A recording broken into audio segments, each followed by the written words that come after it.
rivalidades que hacen historia. Traiciones, egos heridos y cuentas pendientes que no se saldan con una sola batalla. La UFC no sería lo que es hoy sin esos duelos cargados de tensión, orgullo y sed de venganza. Caín Velázquez versus Junior Dos Santos. Para muchos fue el punto de partida, la rivalidad que los hizo enamorarse de las MMA. Caín Velázquez versus Junior Dos Santos no fue solo una disputa por el cinturón de los pesos pesados. Fue una guerra que marcó una época.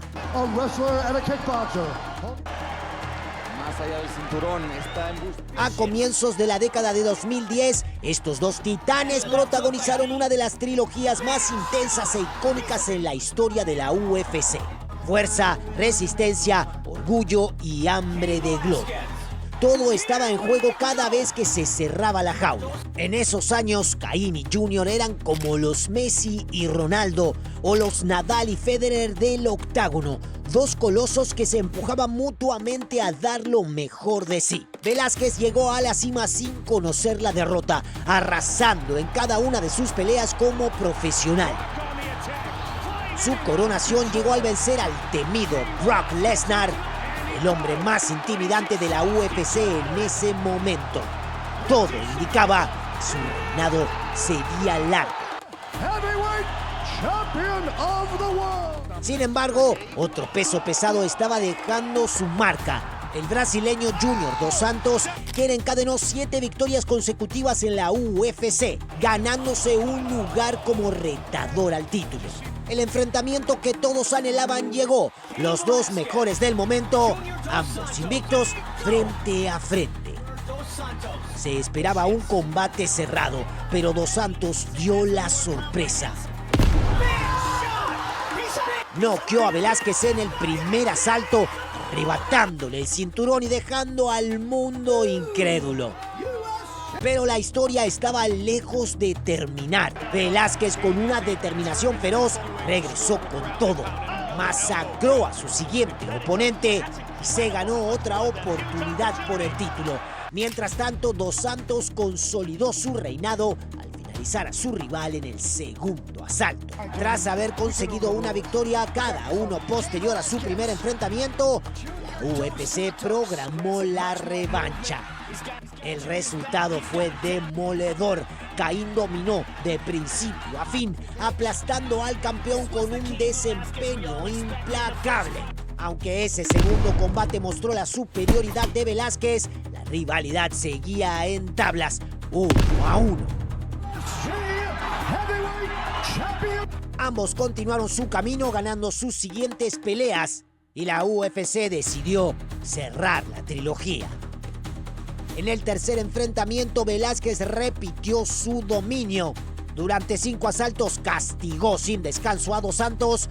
Agotado y superado, cayó derrotado antes del final. Esa noche, Caín exhibió un nivel de MMA que marcó un nuevo estándar en la división de pesos pesados. Caín Velázquez emergió como el vencedor indiscutible de una de las rivalidades más memorables del MMA. Un enfrentamiento que no solo elevó el nivel técnico del deporte, sino que atrajo a miles de nuevos fanáticos que se enamoraron del octágono para siempre. Brandon Moreno versus Deiveson Figueiredo. Estos dos hicieron algo que ni siquiera el legendario Demetrious Johnson logró en su mejor momento. Y eso que Johnson defendió el título de peso mosca en 11 ocasiones seguidas. Una racha histórica, pero que aún así no logró captar del todo la atención del público general, que no mostraba mucho interés por una división tan ligera. Durante un tiempo incluso se pensó que la UFC eliminaría por completo esta categoría. Pero si en los últimos años el peso mosca volvió a tener brillo, emoción y respeto, fue gracias a la increíble tetralogía entre Figueiredo y Moreno. Nunca antes se había visto a dos luchadores enfrentarse 4 veces en el octágono, pero el brasileño y el mexicano parecían destinados a protagonizar una rivalidad legendaria que mantuvo a los fans pegados a la pantalla durante más de 3 años. Figueiredo, con su estilo agresivo y un poder poco común en las 125 libras, parecía un campeón intocable. Pero todo cambió cuando apareció Brandon Moreno, un mexicano con hambre de gloria y ganas de hacer historia. En su primer encuentro, el resultado fue un empate tras una guerra de 5 asaltos que muchos consideran una de las mejores peleas del 2020. Fue un combate tan emocionante que la revancha era inevitable. Para la segunda pelea, algo cambió en el ambiente. Figueiredo, que siempre había sido respetuoso, se mostró especialmente molesto con Moreno en el cara a cara. Esta tensión extra solo encendió más el fuego.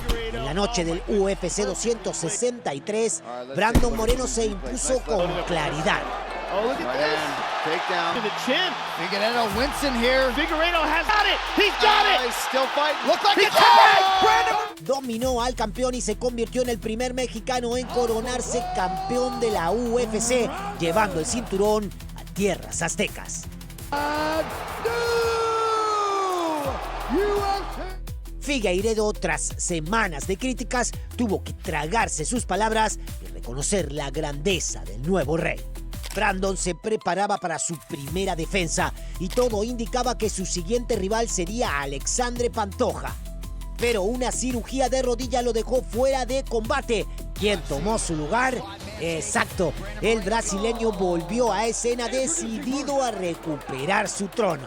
Y en una tercera pelea muy pareja, Figueiredo lo logró. Recuperó el cinturón y dejó a Moreno perplejo, incapaz de creer que esa victoria se le había escapado entre los dedos.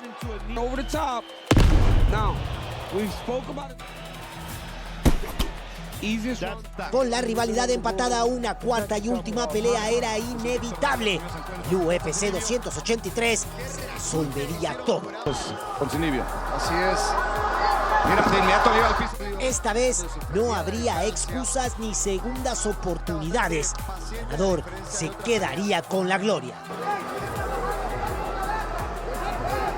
Fue otro combate igualado, pero un certero golpe de Moreno cerró por completo el ojo de su oponente, ligando a una parada médica. Repito, fue por un golpe legal. Así, Brandon fue declarado nuevo campeón de peso mosca. Una rivalidad con 4 combates entre los mismos dos hombres es algo que quizás no volvamos a ver en la UFC. Pero más allá del cinturón, Brandon Moreno puede estar orgulloso de haber hecho historia. No solo por sí mismo, sino por haber revitalizado una división que muchos consideraban prescindible. Gracias a él, ya nadie lo piensa así. George St. Pierre versus Matt Hughes. Para los fanáticos del MMA, la rivalidad entre George St. Pierre y Matt Hughes es una de las más emblemáticas en la historia de la UFC. A mediados de los 2000, cuando el deporte empezaba a ganar tracción mundial, estos dos titanes del peso welter ofrecieron una trilogía que marcó un antes y un después en la división. Matt Hughes era el rey indiscutido, un luchador con un dominio brutal, basado en su lucha de nivel olímpico y un instinto para finalizar peleas. Hughes había defendido el cinturón welter de la UFC con una autoridad que parecía inquebrantable. Sus victorias eran una mezcla de técnica y ferocidad, y nadie en la división parecía capaz de destronarlo. Entonces apareció George St. Pierre, un joven canadiense con un talento descomunal. GSP, como serían los fans, llegó con un récord casi perfecto, mostrando un estilo completo. Striking preciso, lucha sólida y una ética de trabajo que lo hacían mejorar en cada pelea. Su ascenso fue meteórico y pronto se ganó el derecho a desafiar al campeón. El primer encuentro llegó en UFC 50 en 2004. Todos esperaban un choque épico entre el veterano dominante y la estrella en ascenso. 35 seconds remains in round number 1. Pero Hughes no dio chance. Controló a St. Pierre con su lucha, lo llevó al suelo y lo finalizó con un armbar en el primer asalto. St. Pierre goes for a Kimura. The counter to that is a step over the head and go for GSP, aunque talentoso, parecía no estar listo para el nivel del campeón. Sin embargo, esa derrota solo encendió su fuego. Saint-Pierre no se rindió. Volvió al octágono con hambre, apilando victorias impresionantes y mostrando una versión mejorada de sí mismo. 2 años después, en UFC 65, llegó la revancha. Very dynamic athlete. Nice straight line. Man, he really snaps the hip, spinning back kick. Esta vez GSP estaba preparado. Dominó a Hughes con un striking quirúrgico, conectando una patada en la cabeza que dejó al campeón tambaleándose. Unos golpes más tarde, Saint-Pierre noqueó a Hughes en el segundo asalto y se coronó como el nuevo campeón welter. La rivalidad estaba empatada 1-1. Ambos siguieron su camino, con Hughes recuperando terreno y GSP enfrentando nuevos retos. Pero los fanáticos querían el desempate y la UFC lo hizo realidad en UFC 79 en el 2007. Con el título interino en juego, Saint-Pierre mostró una evolución completa. Neutralizó la lucha de Hughes, lo superó en el striking y lo finalizó con un armbar en el segundo asalto. El mismo movimiento que Hughes había usado contra él años antes. GSP dejó claro que era el nuevo rey. Georges Saint-Pierre se consagró como el vencedor de una de las rivalidades más técnicas y emocionantes del MMA. Sus peleas contra Hughes no solo mostraron un nivel de artes marciales mixtas que elevó el estándar de la división, sino que también atrajeron a miles de nuevos seguidores que se enamoraron del deporte. Esta trilogía sigue siendo un pilar en la historia de la UFC. Guerreros del Octágono. Estas fueron las rivalidades más intensas, explosivas y memorables que marcaron un antes y un después en la historia del UFC. Peleas donde no solo se disputaban cinturones, se enfrentaban egos, legados y hasta venganzas personales. Pero ahora queremos escucharte a ti. ¿Cuál de estas rivalidades te erizó la piel? ¿Cuál faltó y merece estar sí o sí? Déjalo en los comentarios, suscríbete si vives el combate con el corazón y activa la campana porque lo que se viene va a explotar el octágono.